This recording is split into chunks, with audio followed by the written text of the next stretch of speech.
Bismillahirrahmanirrahim. Assalamu alaikum to all of you. I am from Legend Institute of Management and Sciences from Multan. This is the lecture number 11. The department is BS English, 4th semester.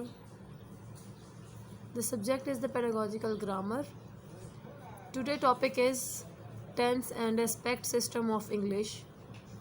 My name is Ikra Khan. Now let's start our lecture. जी सबसे पहले हम यहाँ पर देखेंगे tense को कि tense जो है वो क्या है। जी यहाँ पे मेंशन किया हुआ है जी tense grammatical aspects and mood को। तो हम सबसे पहले टेंस को जो है वो देखेंगे।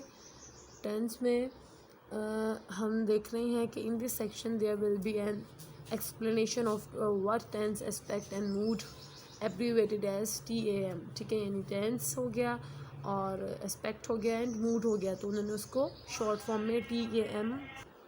जी तो अब हम देख लेते हैं कि इसमें है and how they are interrelated, कि उनके अंदर क्या इनके अंदर रिलेशन है। Then we assign them positions in our tree where before we used only A we will add M and ASP। अब देखें अगर हम इसमें T ऐड कर रहे हैं तो that's mean tense. T stands for tense and M stands for mood and ASP stands for aspects. ठीक है, मूड ऑफ एस्पेक्ट्स हो या एस्पेक्ट्स हो या मूड हो, वो एक ही बात है। यानी इसमें हम जो मूड के बारे में हम डिस्कशन करेंगे तो वो हमारा एस्पेक्ट्स ही होगा, यानी एस्पेक्ट्स ऑफ मूड होगा। अच्छा, हम सबसे पहले हमारा जो फर्स्ट टॉपिक है वो है टेंस। तो हम टेंस को जो है वो डिस्कस करते हैं। What is tense? ठीक है, tense is about points in time. ठीक है, यानी जो टेंस है वो पॉइंट आउट करता है टाइम को। The present, past and the future. ये आप लोगों ने स्टार्टिंग में ही सेकंड, थर्ड, फोर्थ स्टैंडर्ड से जो है वो उसको पढ़ना स्टार्ट कर दिया होगा। सबको पता होगा टेंसेस जो है वो 12 होते हैं और उसमें क्या पास्ट होता है, प्रेजेंट होता है, फ्यूचर होता है। ये 3 टाइप्स ऑफ टेंसेस जो हैं वो इंक्लूड होते हैं। इसमें टाइम के बारे में जिक्र किया गया होता है। इनमें अपनी फॉर्म्स यूज़ हो रही होती हैं, इनकी कुछ अपने ऑक्सिलरीज वर्ब होते हैं, कुछ मॉडल वर्ब्स यूज़ हो रहे होते हैं, वर्ब की फॉर्म्स यूज़ हो रही होती हैं। ठीक है, तो इसी तरह से हम इनको जो है वो पढ़ेंगे। The latter two are the most side forward when something happened in the past, for example before the time of speaking। यानी वक्त से पहले जो है वो आप किसी चीज़ के बारे में बोल रहे हैं। We use the simple past tense as in 7, यानी अगर हम किसी भी विद इन ऑल वर्ब्स। ठीक है, अब देखें हम इसमें वर्ब्स के यूज़ कर रहे होते हैं। Representations in given in 7B where event. Examples यहाँ पे मेंशन की हुई हैं 7A एंड 7B, जो कि हम फर्दर इसमें डिस्कस करेंगे। Where the event E precedes the S, whereas S stands for the time in the sentence in spoken, signed and written। ठीक है, एस वेयर एस स्टैंड्स, यानी एस इसमें कैसे स्टैंड कर रहा है, स्पोकन, साइंड, रिटन। अब देख लेते हैं 7A की एग्जांपल है दे लेफ्ट यस्टरडे। ठीक है, अब दे लेफ्ट यस्टरडे। अब हम इस टाइम सिंपल पास्ट को जो है वो डिस्कस कर रहे हैं। पास्ट में हमेशा जो है वो हम यूज़ कर रहे होते हैं सेकेंड फॉर्म ऑफ वर्ब। ठीक है, दे लेफ्ट यस्टरडे। लेकिन जब हम सिंपल पास्ट की बात करते हैं तो हम इसमें फ़र्स्ट फॉर्म वाला जो है वो यूज़ करने के साथ हम इसमें कुछ पास्ट के पॉइंट यूज़ कर देते हैं। मीन्स हम past time of past use करते हैं, पास्ट टाइम को यूज़ करते हैं, यानी कि जो गुज़र चुका है, पास्ट हो गया। अब जैसे यस्टरडे है तो वो है आपका गुज़रा हुआ कल। अब टुमारो होगा तो वो आने वाला कल है, लेकिन यस्टरडे आप अपने पास्ट की बात कर रहे हैं तो ये डेफिनेटली आपका सिंपल पास्ट टेंस होगा। They left yesterday. ठीक है, ये आपकी फर्स्ट एग्जांपल है यहाँ पे सिंपल पास्ट की। नेक्स्ट में इसको फर्दर जो है वो देखते हैं हम आगे। A future event E occurs after the time of speaking, signing and writing as it's expressed in English without auxiliaries। इसमें auxiliaries verb यूज़ किए जाते हैं जब हम फ्यूचर की बात कर रहे होते हैं। With the auxiliaries verb will and shall के साथ हम इसको यूज़ करते हैं। फॉर एग्जाम्पल गोना, वोना, इस तरह के वर्ड्स भी साथ आ जाते हैं। The time line is given in the where the event E follows S. इसके एग्जांपल्स भी हम देख लेते हैं कि वो एग्जांपल्स क्या होंगी। अगर हम सिंपल फ्यूचर की बात करते हैं तो हम उसमें आने वाले वक्त को जो है वो मेंशन करते हैं। For example I will do it tomorrow, कि मैं ये करूँगा लेकिन कल। अब टुमारो आने वाला कल है, तो हमें इसमें पता चल रहा है कि ये सिंपल फ्यूचर की बात की गई है, क्योंकि इसमें I will do it tomorrow and जो पास्ट वाला था वो था दे लेफ्ट येस्टरडे। ठीक है, इस तरह से। और अगर हम प्रेजेंट की बात करेंगे तो डेफिनेटली उसमें हम जो है वो टुडे का यूज़ करेंगे, ये प्रेजेंट टाइम का। जी, अब इसको भी देख लेते हैं एक दफ़ा। If sometimes is happening in the present tense in English, the situation is more complex because the form will depend on the type of inner aspects. The present tense of a stative verb is given that of a durative, and in a timeline is given the S and E overlap in the present. अब देखिए इसमें examples दी हुई हैं। She knows Indonesian, ये देखें ये है stative present. ठीक है,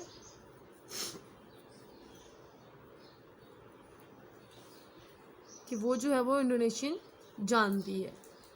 अब है शी इज़ सिंगिंग, ये है राइट नाउ, यानी इसमें हम अगर हम इसमें कुछ कहते हैं कि शी कम्स टुडे, तो वो भी आपको पता चल रहा है कि इसमें प्रेजेंट की बात हो रही है, टुडे है तो वो भी प्रेजेंट टेंस होगा। लेकिन इसमें अगर हम एग्जांपल्स यूज़ कर रहे हैं, शी इज़ सिंगिंग यानी स्टिल काम हो रहा है, ड्यूरेटिव प्रेजेंट है, ये प्रोग्रेसिव है यानी वो अभी तक कंटिन्यू है वर्क, तो वो होगा आपका प्रेजेंट ही।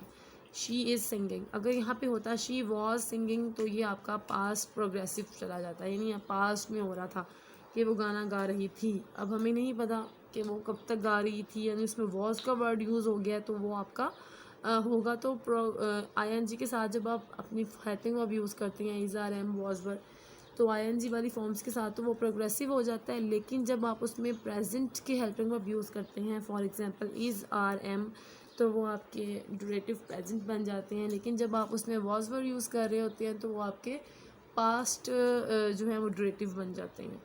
ठीक है, इस तरह से आपने इनको जो है वो माइंड में रख लेना है। अब हम देखते हैं next.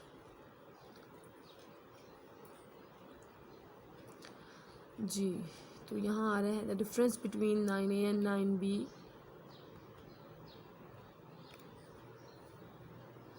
shows that durative verbs have a progressive aspects in the present tense if we just use the present with the durative। अच्छा देखें, जब हम उसका ड्यूरेशंस यानी उसका कोई वो प्रोग्रेसिव है ये बात कर रहे होते हैं, या फिर हम उसमें कुछ ये बता रहे होते हैं कि वो शी नोज़ या शी कम्स, यानी कि वो आती है या वो जानती है या वो कुछ कर रही है, तो यानी कि उसमें कुछ हम प्रेजेंट टच दे रहे होते हैं। उसमें टाइम जो है टाइम लाइन या टाइम अबाउट टाइम पॉइंट कर रहे होते हैं, हम उसमें किसी भी प्रेजेंट टाइम को जो है वो हम पॉइंट आउट कर रहे होते हैं। तो वो हमारा 2 वेज़ में बन जाता है, या तो एक वो हो जाता है आपका जैसे कि यहाँ पे मेंशन है कि वो ड्यूरेटिव बन जाता है, या फिर वो आपका एक प्रेजेंट टेंस के अकॉर्डिंग अगर हम देखें तो वो इसमें हैबिट इस तरह की चीज़ें भी इंक्लूड होती हैं। The difference between 9A and 9B shows the durative verbs have progressive aspects in the present tense. If we just use the present with the durative, it express the habit.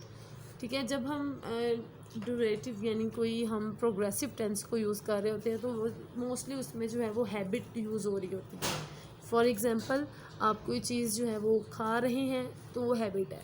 ठीक है, कुछ पढ़ रहे हैं habit है, कुछ देख रहे हैं हैबिट है, यानी प्रोग्रेसिव ING फॉर्म के साथ आपके हेल्पिंग वर्ब यूज़ हों तो वो आपका ड्यूरेटिव प्रोग्रेसिव टेंस बन जाता है, जिसमें मोस्टली या फिर आप समझ रहे हैं कि इट एक्सप्रेस्ड अ हैबिट, कि उसमें हैबिट यूज़ हो रही है। इन यूजुअली सिंग्स, जिसमें आप कहते हैं यूजुअली सिंग्स यानी गाना गाना, तो वो भी हैबिट में आएगा। अच्छा, in chapter 4 we discussed aspects as being inner और outer. The inner aspect is connected to the meaning of verb, but the outer aspects express how a speaker thinks of the event in which the verb functions. Aspects express how the event takes place, not when it does. Outer or grammatical aspects adds to change the inner aspects. अच्छा, अभी हम बात कर रहे हैं इसमें aspects की कि वो क्या होते हैं, यानी वो मूड्स होते हैं आपके। अच्छा, in English the outer aspects include progressive and perfect. Perfective आ जाएगा उसमें, प्रोग्रेसिव परफेक्ट आ जाएगा। In 10A which is called a present perfect we express both the time, हम उसमें जब भी हम कोई टेंस के बारे में बात कर रहे होते हैं तो हम उसमें टाइम जो है वो टाइम आउट उसको ज़रूर कर रहे होते हैं। टाइम को जो है वो हमने पॉइंट आउट करना होता है। फॉर एग्जांपल अगर वो प्रेजेंट टेंस है तो उसमें हम हैव और हैज़ का यूज़ करेंगे, और अगर वो कोई दूसरे वर्ब्स हैं, फॉर एग्जांपल अगर दूसरे टेंसेज आ रहे हैं तो हम उसको उसके अकॉर्डिंग उसके हेल्पिंग वर्ब यूज़ करते हैं। अच्छा, अब यहाँ पे बात हो रही है प्रेजेंट परफेक्ट की।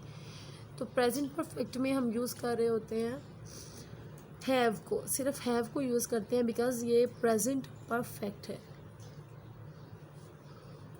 And that the action is still relevant, उसमें जो एक्शन होता है वो स्टिल रेलिवेंट होता है, indicated by are in 10A। अच्छा, अब देखिए इसमें हम किस तरह से उसको देखते हैं। ये देखिए, जैसे यहाँ पे एग्जांपल है, I have read since I was a kid.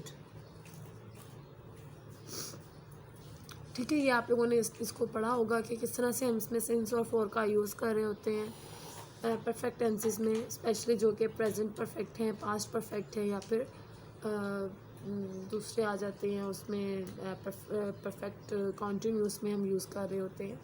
तो ये जब simple perfect present perfect tense आता है तो हम इसमें यूज़ करते हैं हैव को और हैज़ को, और इसके साथ हम एक्शन वर्ब यूज़ कर देते हैं। लेकिन इसमें फॉर्म वर्ब जो वर्ब फॉर्म है वो थर्ड यूज़ होती है। अब जैसे रीड है तो ये होगा आई हैव रेड, ठीक है, ये थर्ड फॉर्म आ जाएगी आपकी, और इसमें उन्होंने सिंस के साथ उसको यूज़ कर दिया है।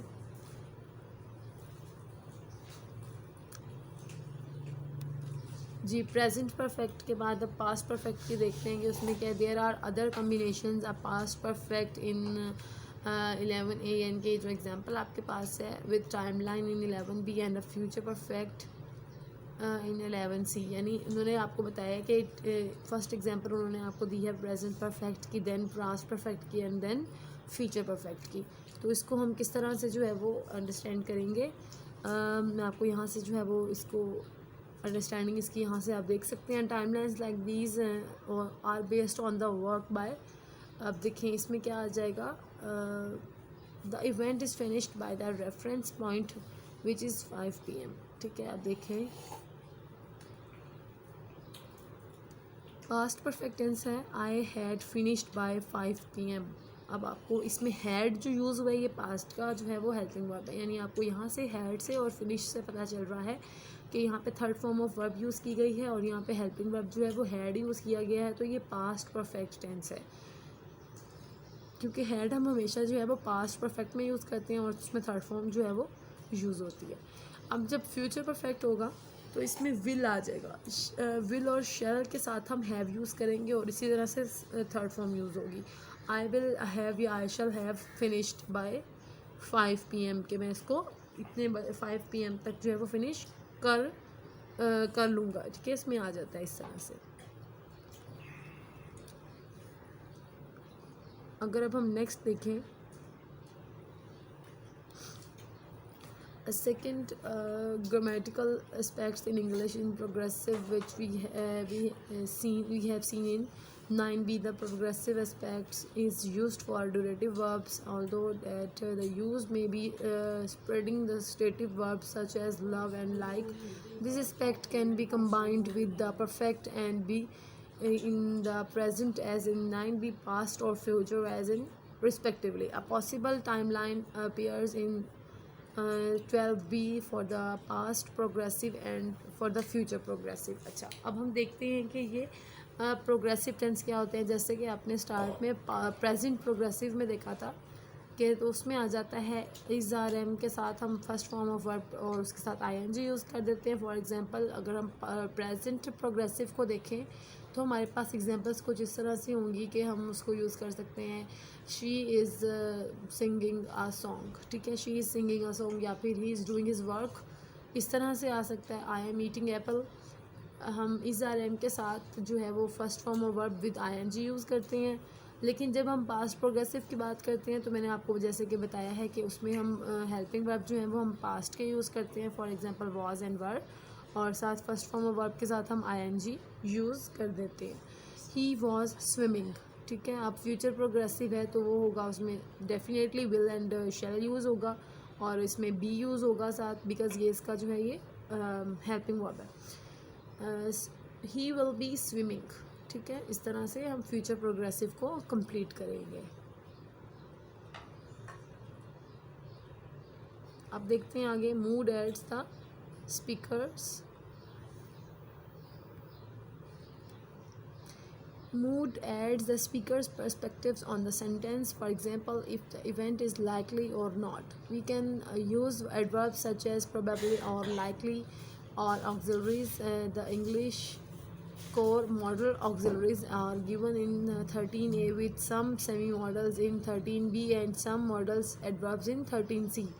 अब देखें, अब ये मॉडल वर्ब्स जो हैं वो आपको यहाँ पे नज़र आ रहे हैं। ये मॉडल वर्ब्स हैं जो आप 13A में देख रहे हैं, 13B में और 13C में।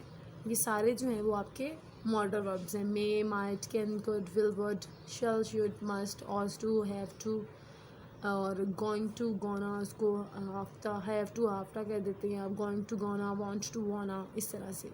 ठीक है, probably, possibly, maybe, perhaps, potentially, likely, इस तरह के जो वर्ड्स हैं ये सारे आपके मॉडल आपको फर्स्ट 13A में नज़र आ रहे हैं। ये आपके मॉडल वर्ब्स हैं, यानी मॉडल ऑक्सिलरीज हैं ये आपके।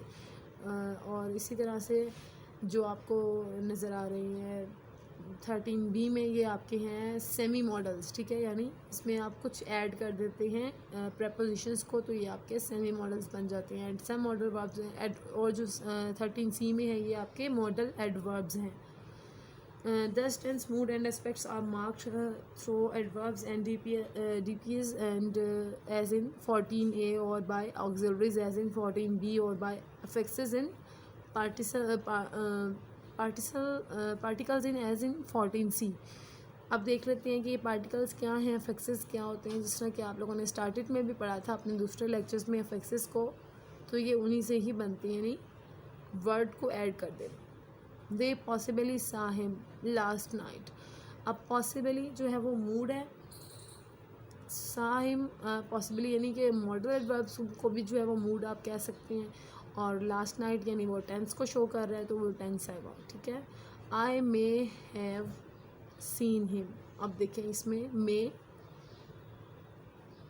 आपका हो गया मूड टेंस, हैव और एस्पेक्ट प्लस एस्पेक्ट इसमें आ गया,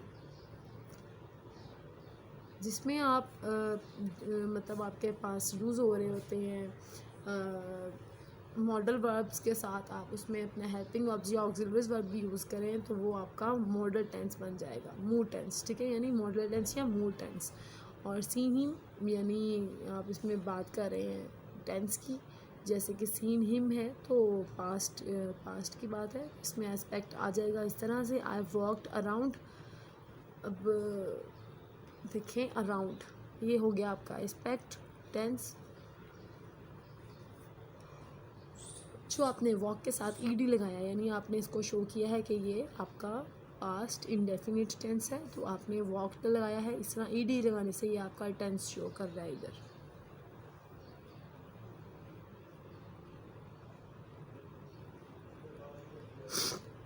नेक्स्ट देख लेते हैं,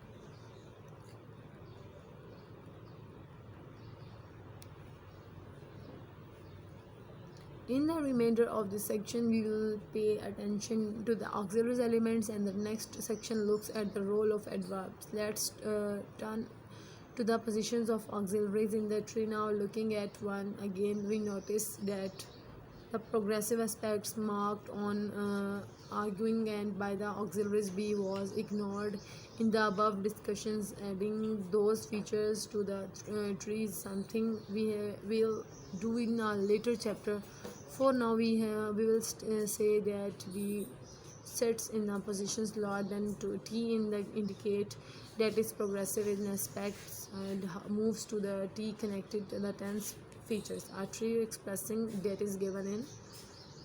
ठीक है, अब हम देख लेते हैं कि ये क्या होगा। देखें आप, जैसे कि आपके पास एक टेंस है, उसमें आप डायरेक्ट जो है वो अपना यूज़ कर रहे होते हैं, यानी थर्ड पर्सन दे को यूज़ कर रहे हैं टेंस में। और इसी तरह से टी जो आपका टेंस है वो है प्रेजेंट में है, और प्रोग्रेसिव भी है, तो वो आप उसमें जो है वो बी यूज़ कर सकेंगे।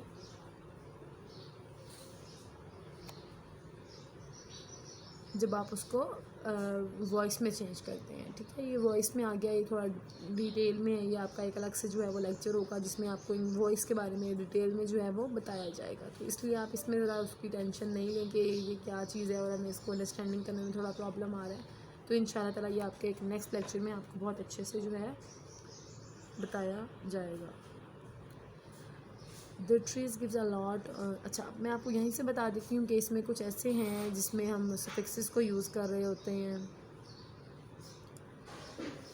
जैसे कि he might have been, he might have been, या फिर बीइंग आ जाता है। तो वो आपके पास जो आपके टेंसेस हैं देख लें। जैसे अब आप माइट को यूज़ कर रहे हैं, आपके पास मॉडल है हैव यूज़ कर रहे हैं, तो ये परफेक्ट में आ गया, आपका परफेक्ट फॉर्म है हैव, हैज़ और हैड जो होती हैं वो परफेक्ट की फॉर्म्स हैं। बीन जो है वो आपके पास आ गया प्रोग्रेसिव, और प्रोग्रेसिव में अगर आप बीइंग यूज़ कर रहे हैं तो वो पैसिव में आ जाता है।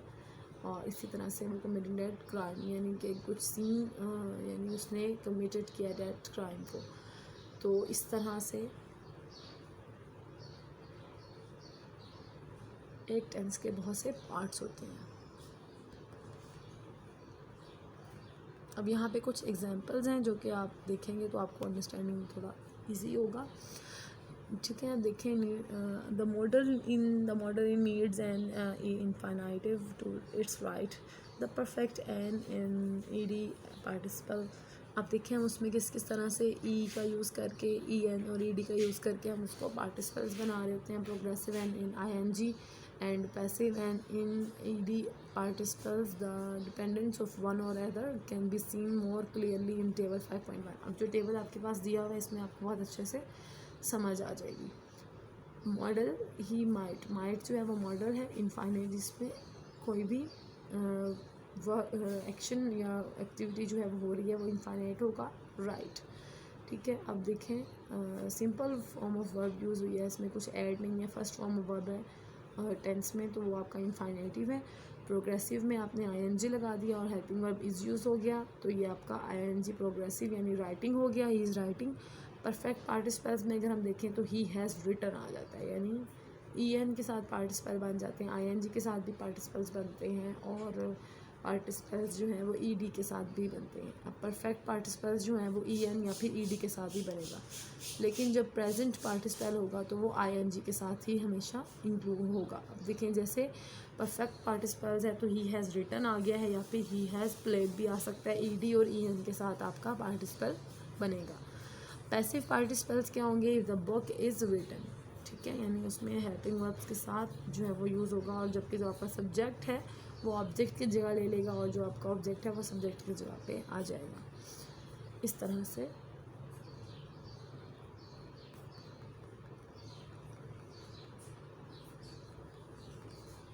the relationship between the auxiliaries and the verb that follows is known as affix of hop, because the affix belonging to the auxiliaries move to the next verb on its rights. Affix hop can be dealt with by a feature straightforwardly, which we will see in chapter 8. For now, a sentence like has a structure as in where I have made the affixes visible. अब देखिए किस तरह से होगा कि इसमें आप वही बात जो मैंने आपको पहले बताई है कि जब आप सिंपल बात कर रहे होते हैं ही, उसके साथ जब आप उसको फ्यूचर में ले जाते हैं तो आपने उसको माइट मे के साथ उनके विल शल है, इस तरह के वर्ड्स यूज़ कर लेते हैं। और जब आप उसको मॉडल्स में देखते हैं तो वो माइट होता है, टेंस में देखें तो वो फ्यूचर होगा, ठीक है। आप परफेक्ट में देखेंगे तो वो हैव आ जाएगा, और अगर आप उसको टेंस में प्रोग्रेसिव में देख लेते हैं तो वो थोड़ा सा और चेंज हो जाएगा कि प्रोग्रेसिव प्रेजेंट है तो हैव होगा, पैसिव है तो बीन आ जाएगा,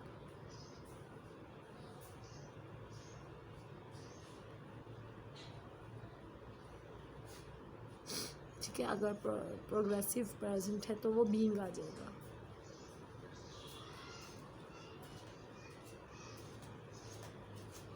इसी तरह although models as in the 18A display no inflection for person and number और tense, he may not, she mays इसमें आ जाएगा, शी मे होगा, नॉट शी मेज, ठीक है, इस तरह से। यानी कि हम हमेशा यूज़ कर रहे होते हैं सिंगल के साथ हम प्लूरल वर्ब को कर देते हैं। फॉर एग्जांपल अगर शी सिंग नहीं होगा, शी सिंग्स होगा, लेकिन जब हम मॉडल वर्ब्स यूज़ करते हैं तो वो वैसे ही रहेंगे एज इट इज़। उसको हम मेज़ या मे भी होता है जैसे, तो मेज़ भी नहीं होगा, वो रॉन्ग हो जाएगा, तो वो ऐसे ही होगा। They are still consideration finite and can therefore move to since they expressed in realist moods are not yet realized event, label them as future tense. They are always the first verb in the verbal sequence, as the argument ungrammatically shows. He may be arriving late and he has maybe arrived late.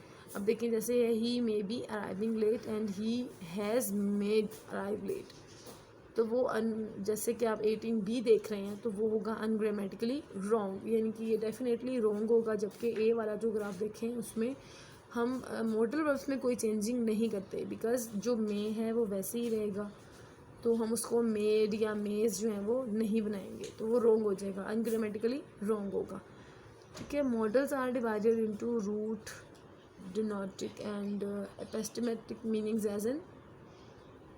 अब जैसे यहाँ पे mention किए हुए हैं, root है और डियोनेटिक है, एपिस्टेमिक है। You may go, it might rain, I could speak French one. अब ये थोड़ी सी चेंजिंग आ जाती है, you must go and Zoya must have done that, यानी इसमें टेंस की थोड़ी सी चेंजिंग आएगी, तो आपके हेल्पिंग वर्ब्स भी उसके अकॉर्डिंग चेंज होंगे।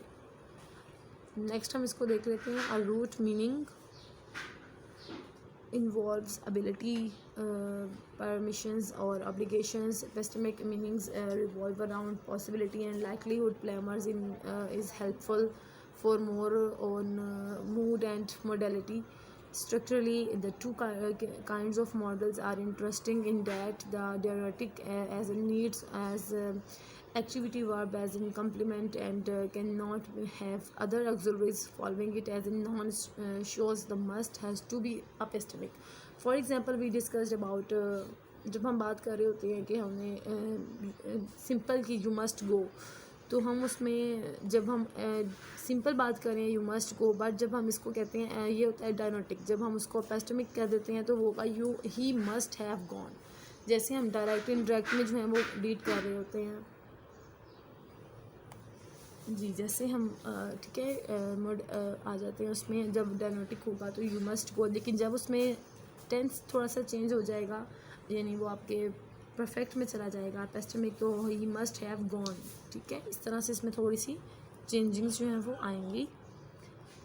फर्दर देख लेते हैं इसको कि इसमें क्या क्या जो है वो इंक्लूड होंगी चीज़ें। For this reason a structure has been suggested in when examples the that the denotic which possibly is a light verb or asp and aspects had in 22b.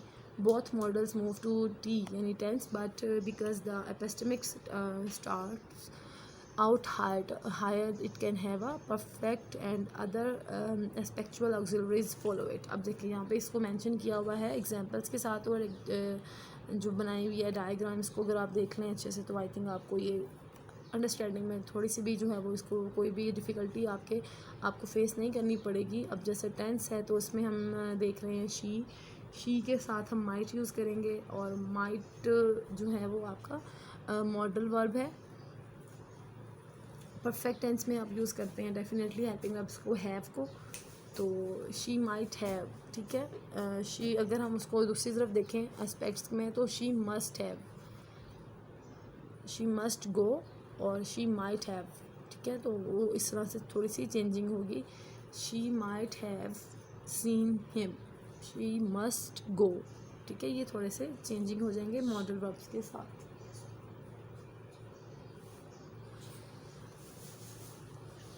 Section 2 has defined tense, mood and grammatical aspects and has shows ways of incorporating the various auxiliaries into a tree structure. Be able to draw at least a tree with a TP and one other auxiliaries.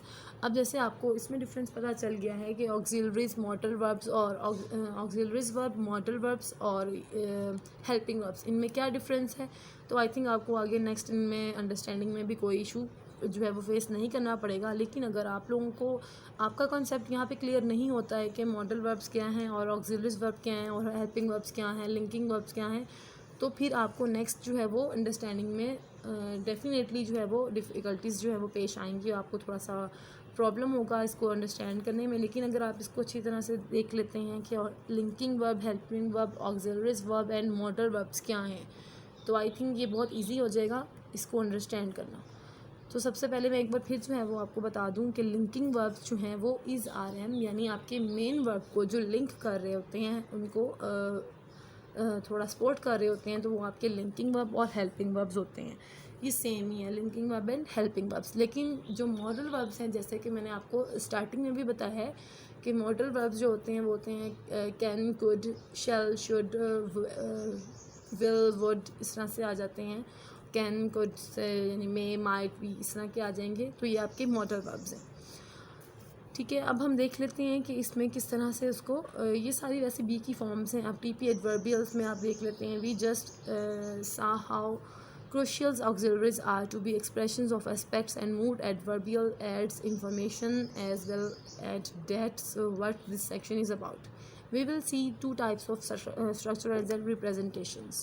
अब देखते हैं कि इसकी representations के जो हैं वो two types हैं, टू सेक्शंस हैं, तो वो हम उसके अकॉर्डिंग इसको कंप्लीट करते हैं।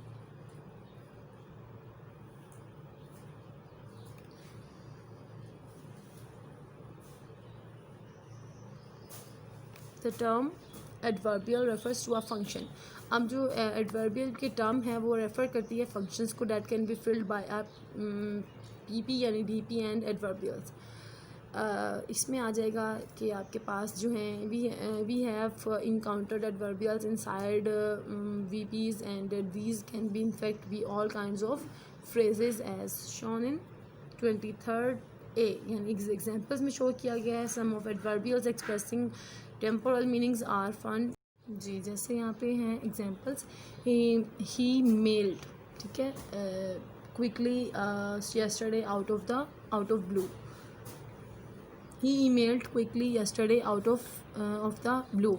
अब देखें ये सारे यहाँ पे एग्जांपल्स के साथ आपको पता चल रहा है कि ये क्या हैं, एडवर्ब हैं। इसमें एडवर्ब आ जाता है, उसके बाद एडवर्ब ऑफ डीपी यानी इसमें आपका टेंस शो हो रहा है कि वो आपका जो टेंस है वो पास्ट है।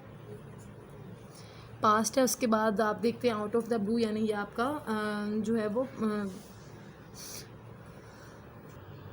फ्रेज होगा, ये आपका पी यानी आउट ऑफ द ब्लू। ठीक है, अब हम देख रहे हैं जहाँ यहाँ पे 23rd बी में today, tomorrow, yesterday, last year, on Monday, next year, in a minute, ये सारे आपके टेंस को शो कर रहे होते हैं कि आप उसमें कौन सा वर्ड लगा के जो है वो अपने टेंस को किस पॉइंट आउट कर देते हैं, कौन से टाइम के साथ। फॉर एग्जांपल अगर आप टुडे लगाते हैं तो टुडे अगर हम यूज़ कर रहे होते हैं किसी टेंस में, for example he comes today, तो वो आपको डेफिनेटली यहाँ पे शो होगा टुडे मीन्स के वो आपका प्रेजेंट टेंस है। टुमारो आप डेफिनेटली टुमारो के साथ आप जो है वो इसको फ्यूचर टेंस में जो है वो इसको चेंज कर देंगे, टुमारो यानी आने वाला कल। यस्टरडे आपका जो है वो पास्ट टाइम है यानी गुजरा हुआ, तो वो आपका पास्ट टेंस में चला जाएगा। लास्ट ईयर डेफिनेटली आपका वो भी पास्ट में आएगा। ऑन मंडे जो है वो आपका प्रेजेंट में आ जाएगा। नेक्स्ट ईयर जो है वो आपका फ्यूचर में आएगा। इन अ मिनट भी प्रेजेंट में आएगा, इस तरह से। ठीक है, और इसी में अगर आप देखें तो quickly, repeatedly, for a long time, ये जो है ये भी टेंस को जो है वो शो करेंगे। और ये एडवर्बियल्स जो आपके ये वीपी एडवर्बियल्स हैं। The term adverb is narrower into that a word category is meant in the TP layer of the clause. We also see adverbials, but they are usually adverbs. For example, adverbs जो होते हैं इसमें P's is not PP's and never DP's. The TP's adverbials are temporal, modal, taken from and spectrals. Changings यानी इसकी कुछ इस तरह से होंगी। अब देखिए यहाँ पे एक छोटा सा टेबल बनाया हुआ है, इसको अगर आप अंडरस्टैंड करें तो ये बहुत इजी है। टेम्पोरल एडवर्ब्स जो हैं वो आपके नाउ, देन यानी इन द पास्ट में और इन द फ्यूचर में इनका जो है वो जिक्र होगा। लॉन्ग अगो, ठीक है, बिफोर वेरा, अगो, इस तरह से आप इनको जो है वो लेटर जो है वो इसमें मेंशन कर सकते हैं। मॉडल एडवर्ब्स अगर हम देखें मॉडल एडवर्बियल्स जो हैं वो होंगे probably, possibly, maybe, perhaps, potentially, likely, ये होंगे। जबकि जो आपके एस्पेक्चुअल एडवर्ब्स हैं वो होंगे again, yet, usually, often, still, already, after, words, before. ठीक है, इस तरह के वर्ड्स आप इनको इसमें यूज़ करेंगे।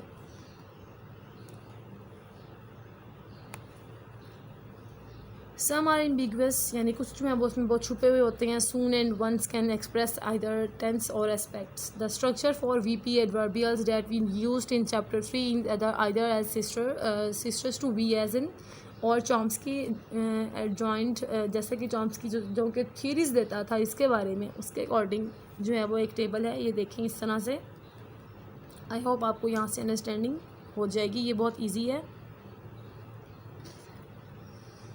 जी। एडवर्बल फ्रेज़ में अगर आप देख लें तो एडजॉइंट साइलेंटली के वर्ड्स आएंगे, और अगर आप प्रोनाउन यानी देखें फ्रेजेस तो word joint silently, adjoint silently के वर्ड्स होंगे। जबकि इन द गार्डन जो है वो आपका डायरेक्ट जो है वो फ्रेज़ होगी, नाउन फ्रेज़ होगी। ठीक है, इस तरह से आई होप आपको इस लेक्चर में जो है वो कोई डिफ़िकल्टी नहीं हुई होगी, और मुझे आपका फ़ीडबैक भी चाहिए जो कि आप मुझसे डिस्कशन करेंगे, और इसके अकॉर्डिंग आप मुझसे जो भी आपको कहीं से कुछ इश्यूज़ आ रहे हैं, कोई समझ नहीं आ रहा, आप मुझसे पूछ सकते हैं। और नेक्स्ट लेक्चर में इंशाल्लाह ताला मैं आपको इसकी वॉइस के बारे में जब जो है वो बताऊँगी, उसके साथ मैं आपको ये भी बताऊँगी कि टेंसेस और उसको किस तरह से वॉइस में चेंज किया जाता है। तब तक के लिए ओके, अल्लाह हाफिज़। इंशाल्लाह नेक्स्ट लेक्चर में हम जो है वो एक नए टॉपिक के साथ, वॉइस टॉपिक के साथ जो है वो सारा मटेरियल के साथ जो है वो मैं आऊँगी, और आप लोगों को आई होप उस चीज़ में भी अंडरस्टैंडिंग होगी, कोई प्रॉब्लम जो है वो फेस करनी नहीं पड़ेगी। लेकिन इस लेक्चर के लिए भी जो है वो आप मुझे फ़ीडबैक क्लास में दीजिएगा। ओके, अल्लाह हाफिज़।